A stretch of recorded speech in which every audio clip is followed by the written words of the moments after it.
Thanks to Milanote for sponsoring this episode. The beauty in the building is just in the structure and in its purity and keeping the building simple. But also, I wanted to build a house that was nice to live in, a house that you could be off-grid but not seem to the normal person that it was a big compromise.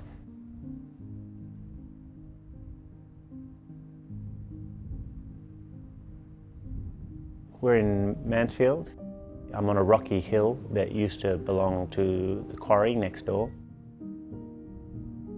What I wanted to do up here for the family was give them a house that we could never have in Melbourne.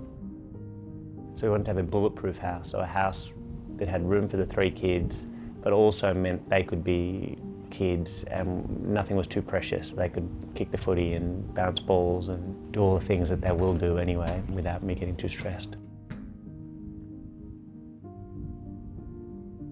We're off-grid for 2 reasons.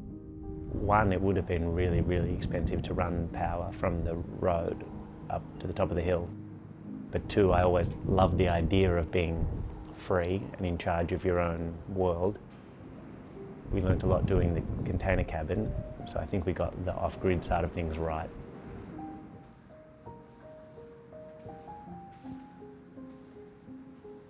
The design for this house, I mean, it's the obvious one when you're at the top of a hill. The views were what made it special. That's why the front of the house is a glass box. But what was great about spending the time in the tiny home up here is in the storms you felt so vulnerable. So the idea that the back of the house was the concrete bunker, to have a place to escape and feel safe, is how the house ended up to be a sort of a house of 2 halves.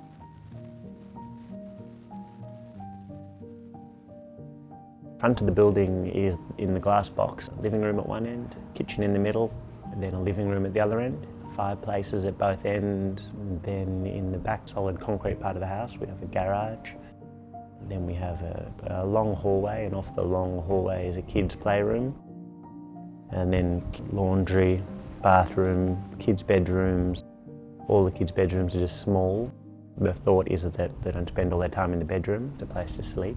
Then we have the master bedroom at the end, which is a little bit bigger with an ensuite, and that has views of Mount Buller towards the east.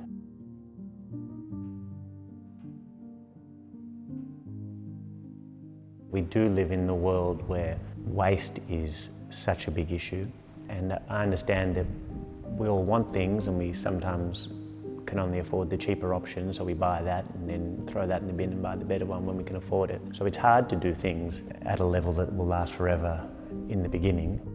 I wanted this building to be a building that would last forever.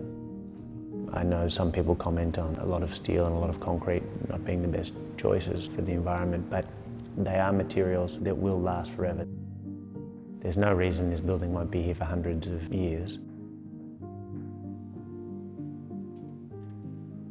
The most important things when designing a house that's to be off-grid is to design it that you get sun when you need sun and you don't have sun when you don't want sun.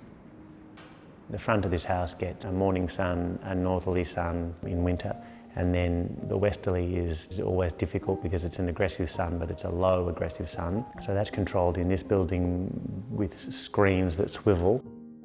I can completely block the westerly sun, or I can just filter it that we still get a view, but the heat is controlled. Also in winter, then that sun that you do get, you want the building to suck in that heat and get you through the night. So this building has a lot of concrete. On a sunny day, it'll soak in enough heat that even on a very, very cold night, 0 degrees or -1 or 2, you'll wake up the next day and the ground's not cold.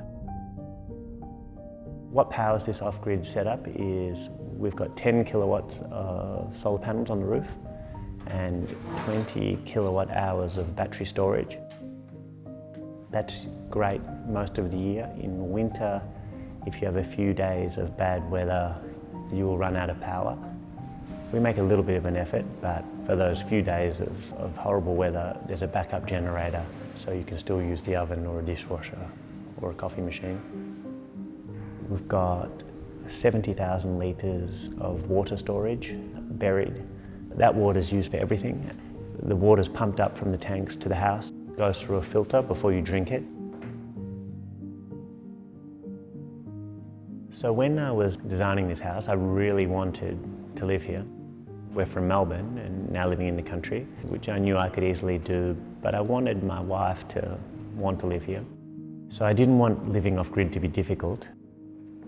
I know people up here that will put a bucket under their shower and collect all the cold water while they're waiting for it to turn hot. But we have a system that's enough that it was comfortable.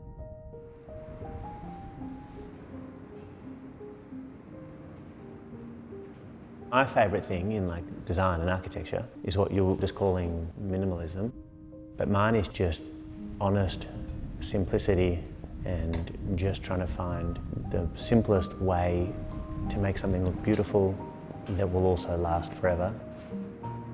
It's so easy to overcomplicate something. This house is doing just what it needed to do. The kids share one bathroom. We didn't need a guest bathroom. The bedrooms are only small. There's no extravagant finishes. The kitchen is just plywood and steel. The glass serves a purpose. The concrete serves a purpose. The steel's expressed that it becomes part of the way the building looks, but it's also the building structure. I've tried to keep it as pure and honest as possible. Are you a designer, or perhaps you're thinking of your next project in your home? Well, Milanote is the perfect tool to organise your creative projects. So you know when you go into a creative studio and they have things for a project stuck up on a wall, such as sketches, reference images, ideas, notes, diagrams? Well, Milanote is just like that, but it's online, and the walls are pretty infinite.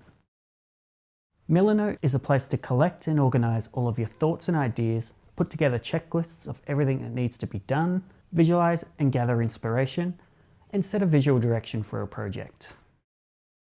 Milanote gives you a bird's eye view of everything that's going on, and when you're ready to share your work, you can invite your colleagues and clients, gather important feedback, and collaborate with them in real time. I'm currently using Milanote to put together a bit of a mood board for our own apartment, and I'm using it as a way to organise mini projects, dream of ideas and gather inspiration, as well as manage that ever-expanding to-do list. I particularly enjoy being able to create boards within boards, so I can group all the projects I want to do in the apartment in one place, but also keep them organised separately to avoid a jumbled, cluttered mess. Milanote is available for free with no time limit. Sign up today using my link in the description and start your next creative project today.